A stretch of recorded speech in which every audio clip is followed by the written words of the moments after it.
How many parents out here have a picky eater? Yeah, I think probably every parent at some point can say about at least one of their children that they're a picky eater. And I feel like there's a moment in life, and I don't know that it's a specific age, but I think that almost every child gets there where eventually it's like they trust you, that you're not trying to poison them by making them eat something new, and they begin to try new things. And so we reached that point with Maya a few years ago, and I feel like we're kind of right there with Carter now, where he's getting a little more adventurous on the things that he eats. And I think that that's just part of life, is tasting new things and seeing if you like them, seeing if they work. And sometimes this goes really, really well. We just had a discussion just a few nights ago about pineapple on pizza, which I think is just wonderful. It's so good. But some people are just very, very anti-pineapple on pizza. And we had our community group leaders at the house the other night. We were just kind of preparing for the year and getting our hearts right and really just some logistical things. And I ordered some pepperoni and pineapple pizza, which is just so good. And some of the people who were talking smack about it, I'm like, but have you even tried it? I'm like, no, because it doesn't go there. I'm like, well, you have to try it. I was once like you. I was once in the dark, and now I've come to the light, and I've tried it, and it's delicious. And sometimes this goes really, really well for us, pineapple on pizza. Just this last Wednesday, I had a lunch with several pastor friends of mine that there's a guy in town, he makes lunch for the pastors about once every 3 or 4 months, and he gathers us and he makes us lunch. And he made street tacos. He's from California, and they have a different take on street tacos than what we have here. And so he's like, you got to experience it the way that I grew up experiencing it. So he made us 3 different kinds of meat with 3 different sauces, and he put the meat by this sauce and the meat by this sauce. And he said, now what I've done is I've put the meat by the sauce that I think it goes best with. Now you can mix and match, you can do whatever you want, but if you want to experience it in the way that I think is best, take the meat and take the sauce that's right next to it. So I just took his word for it, and I tried it, and I got done eating those 3 tacos, and he said, well, which one did you like best? And I said, honestly, I can't answer you because they were all so good. If I had more room, I would have one more of each because I liked them all so much. But it doesn't always go that way. Sometimes you taste things and you find out it's not for you. Same guy, same pastor's luncheon a few months ago, he made us tri-tip sandwiches, which is a staple in California. And so he said, if you really want to experience this like we eat it in California, you take your hoagie and you put the tri-tip on there, put a little bit of barbecue sauce on there, and like, you got me, I'm good, I will try this, I'm going to eat this. He said, but then you got to put some of this creamy horseradish sauce on it. And I felt violated. It was so bitter, it was awful. And it wasn't his cooking. His cooking was great. The meat, I went back and had a sandwich without it, and it was wonderful. But the horseradish, that was a time where I tried something, and it just didn't work out for me. Well, Ruth chapter 3, it shows us sort of this idea of checking something out, trying something out, seeing if this works or not. In between Ruth chapter 2 and Ruth chapter 3, there's been approximately 8 weeks, give or take, because we know that when Ruth and Naomi showed up to Bethlehem, it was the beginning of the barley harvest, and we know by the end of chapter 2 that Ruth stayed with Naomi through the barley and wheat harvest. So we know that this has been about an 8-week period. In chapter 2, we talked a little bit about this last week, about kind of the different chapters of Ruth and the different chapters of the life and ministry of Jesus. Well, chapter 2 is really seeking to meet the immediate needs of Naomi and Ruth, making sure they have food, making sure they have shelter. Chapter 3, it shifts gears a little bit, and it is dealing more with the long-term security of these women. It's dealing with securing that provision for them for the rest of their lives through this process called redemption, family, kinsman, marital redemption. And so Ruth chapter 3 says this, when Naomi, her mother-in-law, said to her, my daughter, should I not seek rest for you, that it may be well with you? Is not Boaz our relative with whose young women you were? See, he is winnowing barley tonight at the threshing floor. Wash, therefore, and anoint yourself, and put on your cloak and go down to the threshing floor. But do not make yourself known to the man until he has finished eating and drinking. But when he lies down, observe the place where he lies, and then go and uncover his feet and lie down, and he will tell you what to do."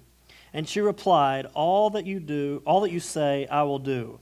Now, Naomi recognizes that this life for Ruth and this life for herself, it's not sustainable. It's not what they want for the long term. This life of like going behind somebody and begging, even though Boaz has been so gracious to allow her to come every day, and even though what we learned last week, that Boaz, he really went above and beyond the call of just letting a poor person come and get the leftovers. He really went above and beyond that call and helped. But Ruth and Naomi recognize that this is not what we want for the long haul. Not to mention, the harvest is over now. So where are we going to find food at this point, now that the harvest is done? And so Ruth says, okay, and Naomi says, we're going to do something about this. It's time for you to find rest. And what she means by that is it's time for you to find a home. It's time for you to find a family to belong to. And parental marriage arrangement was not that uncommon during these days. In fact, almost nobody got married without at least some amount of help from their parents. But we really don't have a lot of information for this unique circumstance where Ruth came with Naomi. Naomi is her mother-in-law. Ruth is a widow who is very involved with this. We really don't have a scenario anywhere else that tells us, like, was this the way that this went? So we know this is a unique situation, but this is how it went. And Boaz, he would be a natural choice. He was a relative. He was already kind of familiar with this way of life. And he happened to be well respected around town. He happened to be wealthy. He was doing all right. And so this is a strange process that Naomi lays out for Ruth. But given the context clues, it seems that Boaz, he just understands it. Because whenever, as we're going to read here in a little bit, Boaz, he didn't question it. He wasn't confused by it. He just went for it. He understood, like, this is strange. And this might seem like a strange way of doing things to us, but Naomi had to explain it to Ruth, that she was going to sneak in inconspicuously, don't let anybody see you, go in undercover, hide out until the time is right. When Boaz is done with the night, once he goes to bed, you're going to go find him, and you're going to sneak up to him, again, not letting anybody see you, and you're going to uncover his feet. And then you're just going to lay there at his feet. And then when he wakes up, listen to his instruction. And now part of this is probably just this strange cultural thing that they did. But I think part of it is also a logistical thing. If they were to uncover his feet, eventually his feet are going to get cold, and that's going to wake him up. And now she has snuck in. By this point, she's snuck in, and she's at his feet for him to see her. And some scholars believe that by laying at his feet, what she's signifying is that I'm ready to submit to a life where you're my husband. I'm ready to submit to a life where I'm not just my own person, but we're together in this thing. And when we read this type of thing, the sneaking in under mysterious cover, uncovering his feet, lying down at his feet, I think when we read that, maybe because our minds are so warped, we immediately go to, this is pretty scandalous. This sounds a little bit weird. This sounds like a strange thing to be doing. But I think that we have to remember that we live in 2025 America. We do not live in 1100 BC Bethlehem. Very, very different things. And Ruth, she is again in this moment, she is risking rejection. But she does what Naomi says because she's in a different culture. She doesn't know what's up. She doesn't, as far as she goes, this is the best way. This is just how you do it in Bethlehem. This is how you find a suitor in Bethlehem. And aren't these like dating and courting procedures, aren't they just so different? I mean, haven't they even changed in our life? I'm looking at a lot of people who are my age or maybe a little bit older. When you were in junior high, if you liked a girl, you had to actually go talk to her and get a phone number for her. And then you had to call that phone number, and you had to risk her dad picking up the phone. And there's no fear like a 7th grade boy whose girl that he likes dad answering the phone. And you're trying to get to the point. You just want to talk to her, but he wants to talk to you. He wants to see, what are your intentions? You're like, I'm in the 7th grade. I don't know what my intentions are. Well, by the time high school rolled around, everybody had cell phones, so at least you take out the middleman of the dad, but you still have to be bold enough to go to somebody and say, can I have your digits? Can I have your number? I don't know why I did that. That's a video from whenever we were younger. People my age remember that video. Girl in the movie theater, yeah. But you still had to ask. Fast forward to now, 2025, young people, they just swipe right on Tinder or send somebody a DM on Instagram. It's a very, very different procedure. I'm not saying it's good, bad, right, wrong, indifferent. I'm just saying, like, if we dropped some of these college students into our town in 7th grade and said, go find a girlfriend, go find a boyfriend, they wouldn't know what to do. We didn't have Instagram. We didn't have all these dating sites or anything like that. It's just a different game. And I would bet that this game particularly sounded very strange to Ruth. I mean, she knows nothing, and she's just coming in, and Naomi's like, here's the play. You're going to sneak in, let nobody see you. You're going to uncover his feet. Let me tell you, it works every time. And when he wakes up, just listen to him. He's going to talk. He'll tell you what to do. And so she agreed. Let's see how it went. It says, so she went down to the threshing floor and did just as her mother-in-law had commanded her. And when Boaz had eaten and drunk and his heart was merry, he went to lie down at the end of the heap of grain. Then she came softly and uncovered his feet and lay down. At midnight the man was startled and turned over, and behold, a woman lay at his feet. He said, who are you? And she answered, I am Ruth, your servant. Spread your wings over your servant, for you are a redeemer. And he said, may you be blessed by the Lord, my daughter. You have made this last kindness greater than the first, in that you have not gone after young men, whether poor or rich. And now, my daughter, do not fear. I will do for you all that you ask, for all my fellow townsmen know that you are a worthy woman. And now it is true that I am a redeemer, yet there is a redeemer nearer than I. Remain tonight, and in the morning, if he will redeem you, good, let him do it. But if he's not willing to redeem you, then as the Lord lives, I will redeem you. Lie down until the morning. So she lay at his feet until morning, but arose before one could recognize another. And he said, let it not be known that the woman came to the threshing floor. And he said, bring the garment you are wearing and hold it out. So she held it, and he measured out 6 measures of barley and put it on her. Then she went into the city.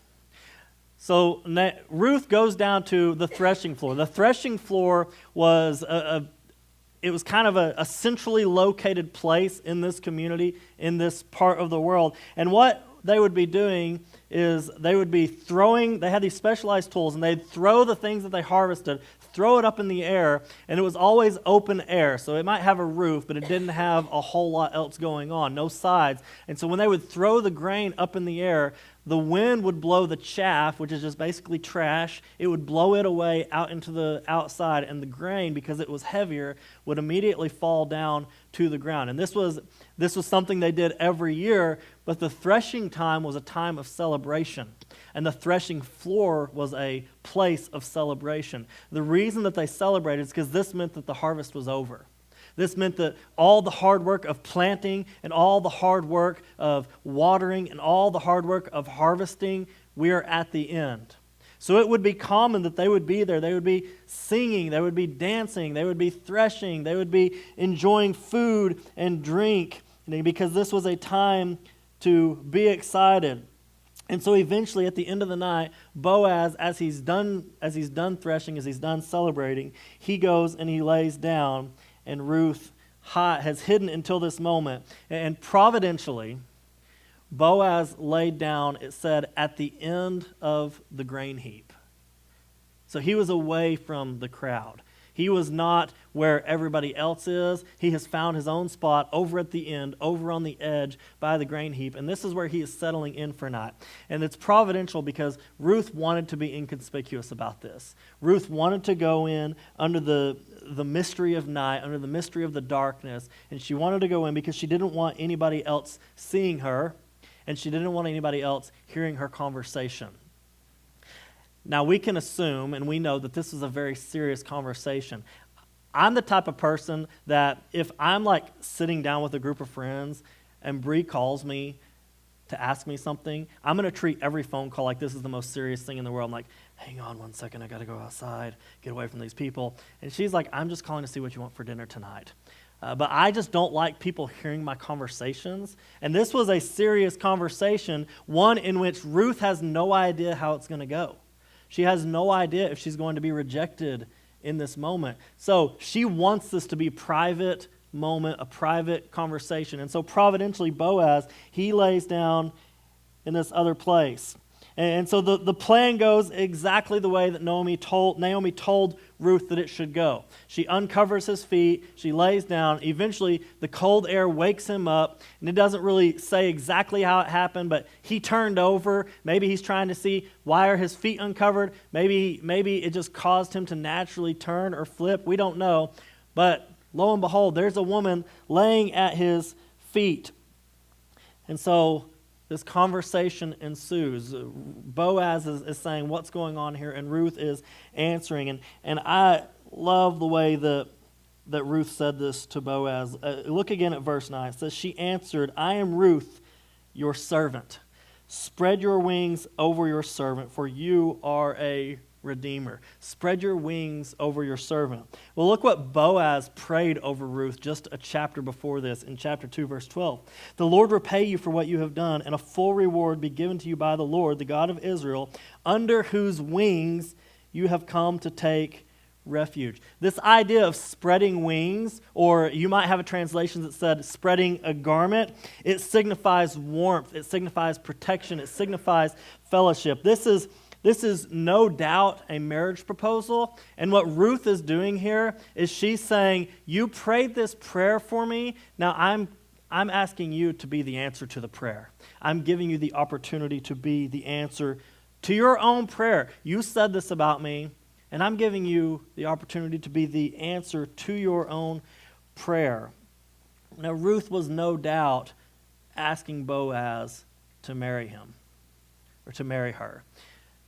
Now, we live in 2025 Northwest Arkansas, and I think that most of us, if we heard that a woman asked a man to marry them, we'd probably say, what? That's not how it goes.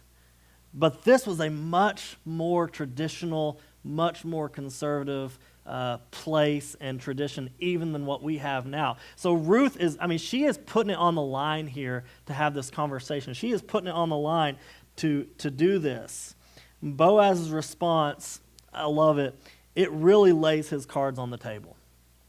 Like, there's no question at this point. I told you last week when Boaz first laid eyes on Ruth out in the field, he said, who is this? Well, you can't really take a lot from that and say, oh, he must be attracted to her. But now that you read his response here, like, his cards are on the table. There's no question about it. He does want to marry Ruth. He is attracted to her. He does want to redeem her, to be with her. Listen to the things he says. His last kindness is greater than the first. He's talking about the last kindness, saying just how you have treated Naomi, how you abandoned your life, how you abandoned everything, and you left your people, and you came, and you left your land, and you came here to our people and to our land. That was very kind. But he says, but that last kindness, it does not exceed this kindness. He says, you're young. We know by the context clues here that the Boaz is probably old enough to be Ruth's father. A couple of times he has called her daughter. So we assume that Boaz is a bit older. And so he says, you're young, you're beautiful, you have a great reputation around town. You could have had your choice between all of the young men, whether they're rich or poor. But you chose me. He says that is great. And he says you have a reputation as a worthy woman. That's the same word that we talked about that was used to describe Boaz last week, like this is a person that has become highly respected. This is a person who has developed a great reputation. Now, what we can assume is that Ruth, being a poor Moabite widow, she didn't get to do big, grand things. She didn't get to do big, grand gestures. That sometimes those types of things give you a reputation, right, of a worthy person. So what we know, what I believe, is that Ruth was just every day doing small things of obedience, small things of kindness, small things that glorified her Father Yahweh in heaven. And I just think there's a lesson to learn. Not all of us will ever have a chance to do some big, grand thing that writes our name in stone, that people always remember, that people always look and say, that is a good person because he did this big thing. But all of us get to make small decisions every single day. All of us get to do small things every single day. And so I just think there's a lesson to learn that small acts of kindness, small acts of obedience, those can add up to build a good reputation. And Boaz, he wants to marry Ruth, but there's this process, and so he has to see about this other kinsman first. And we're going to learn more about the process a little bit next week, but essentially the person who was most closely related to Ruth's former husband, her late husband, is the person who has the first right of refusal to marry Ruth or to purchase Naomi's land. And so Boaz, he is a man of integrity. He places his desires below what is right. I mean, he's already made it clear he wants to marry Ruth. He wants to be with her. He is attracted to her. But he says, but there is a process. There is a right and wrong way. And so he's a man of integrity, but he assures her that this will all get worked out. And can you just imagine how Ruth must have felt? I mean, I believe that Ruth, she at least at some point has begun to develop an attraction for Boaz. She does want to be with Boaz, but other than that, she just wants to be cared for. She knows that she's going to need something to care for her. Her future providence, what she knows is whether by Boaz or by this other kinsman that is never named, but he does come up in the story later, that within the next 24 hours, her future is sealed.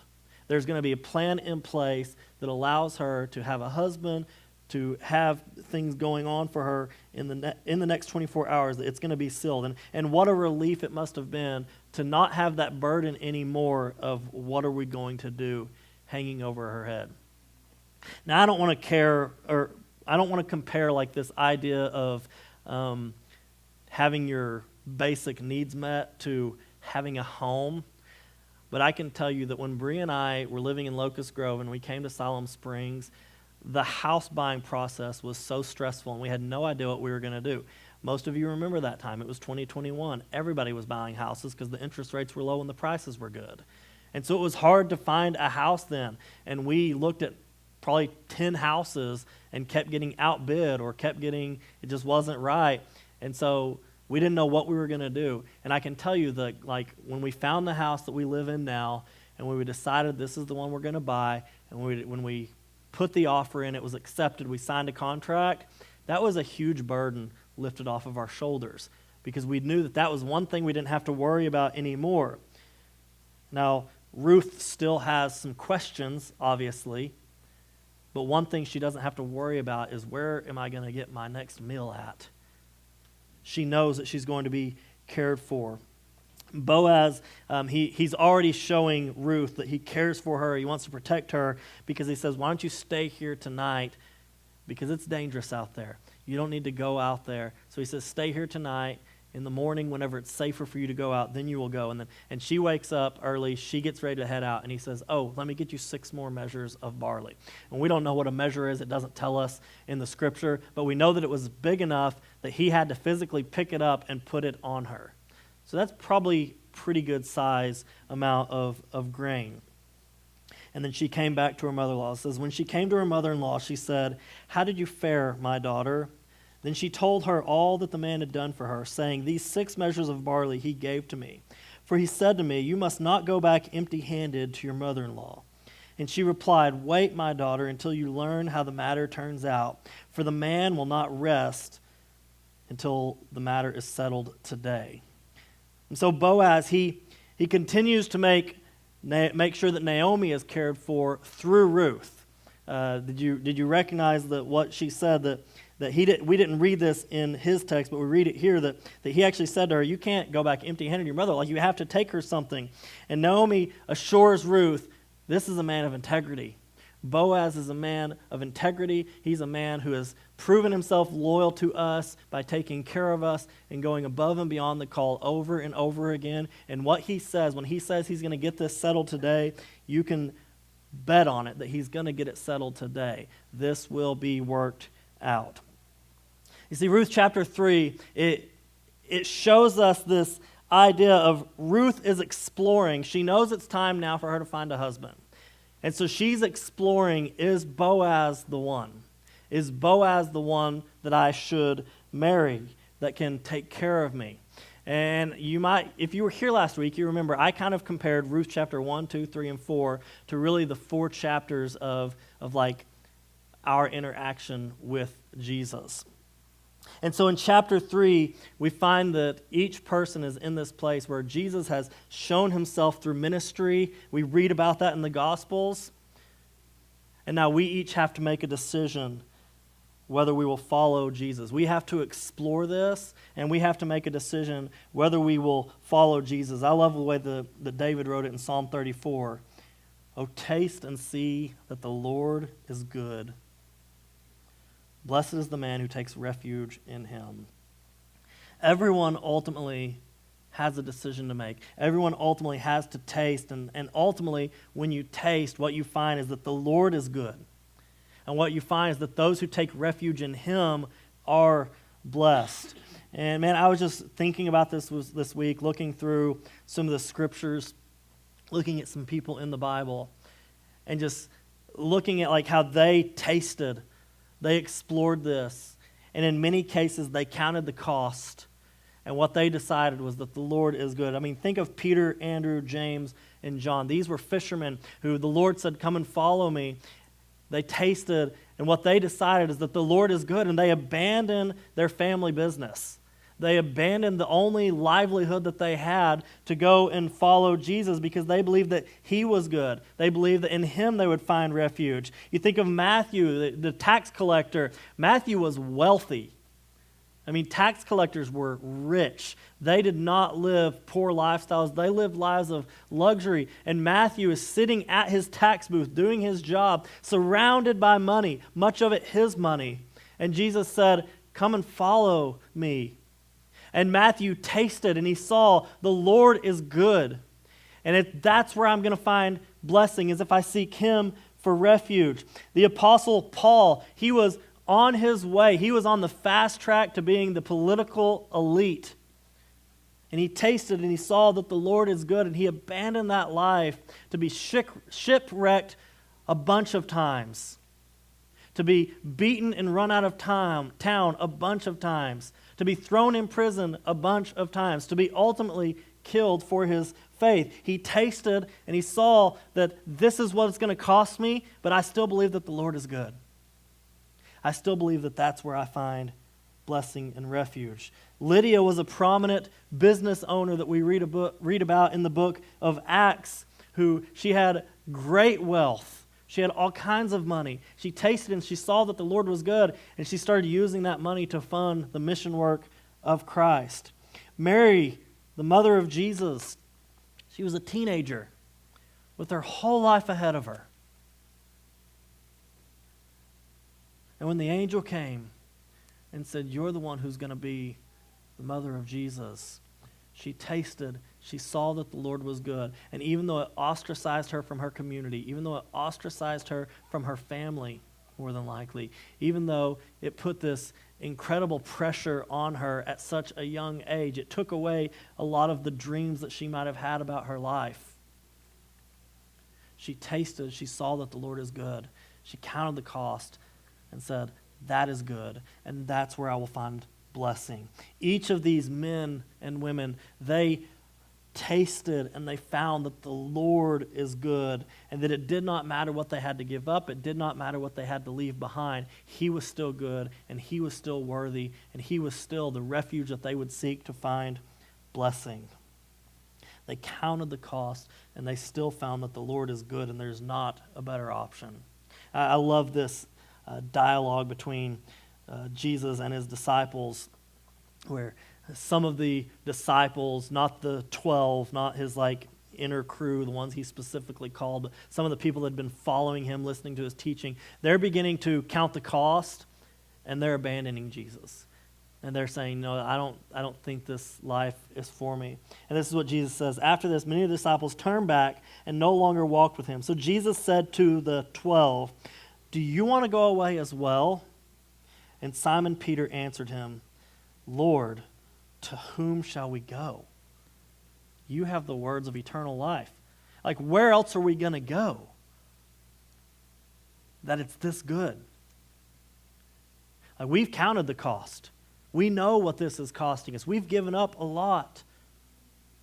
Where else are we going to go that it's this good? And so I just want to ask you this morning, have you tasted and seen that the Lord is good? Have you discovered that it's in his refuge that you find blessing? And not just for the first time. I want to ask you about that for the first time. Maybe you have never tasted and found that the Lord is good. Maybe you have never followed him. But I think this is a decision that we have to make every single day of our lives. I think that every day we have to wake up and say, Lord, whatever this day may cost me, whatever decisions I might have to make that I either glorify you or glorify myself, whatever it may take of my time, that I might read the Bible rather than spending all my time watching Netflix or anything else. That I might give of my finances to kingdom causes rather than spending them on just things that I want and desire. What are we choosing every day? Are we tasting and finding that the Lord is better than our desires? Are we tasting and finding that the Lord is better than money? Are we tasting and finding that the Lord is better than status? Are we tasting and finding that the Lord is better than comfort or addiction or self-glorification or friends or family? Have we tasted and seen that the Lord is good, not just one time, once and for all, but every single day, deciding to wake up and answer the call to do what he's called us to do? Are you willing to trust that he's enough? Are you willing to trust that his grace is sufficient? Are you willing to lay it all out on the table and say, I've tasted and I see that the Lord is good. Come what may, I have seen that the Lord is good, and there's nowhere else to go. There's nothing else that can satisfy. There's nothing else I can do. All of me is for all of him, for all of my life. Have you tasted and seen that the Lord